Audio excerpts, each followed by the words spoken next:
राजे एवढी कुणी आग घातला मेला सगळी कंबाईन बस शाप जळून गेली. होय र आई झवरे वाडीतल्या पोरांचं काम न होणार असं सुद्धा काय सांगू शकत नाही त्यांचं झाला वाटोळा नाही तर हे बघ मेला गेल्या वर्षी कलाम लावलेलं त्याचा पण सत्यानाश.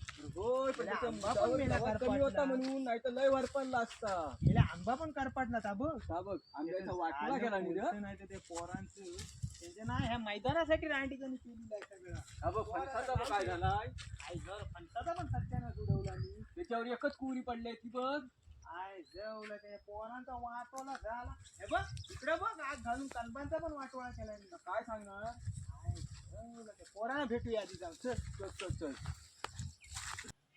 मित्रांनो ही ॲप पोराबिरांनी नाही घातलेली आहे. ते कोकणात काय काय जण फिरायला येतात टुरिझमसाठी. तर सिगारेट पितात, दारू पितात किंवा विडी पितात. तर ती विडी आहे ना भिजवून टाका. कारण काय इकडे बागा बिगा आता कोकणात खूप जणांच्या म्हणजे आंबा धरला आहे, काजू धरला आहे.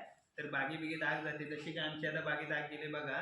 तर ही व्हिडिओ जास्तीत जास्त लोकांपर्यंत शेअर करा आणि सगळ्यांना कळून देत की कोकणात आता काय काय उत्पन्न आहे. त्याच्यामुळे विडी सिगारेट विजवून टाका. आज आमचा एक तुमच्यासाठी संदेश आहे.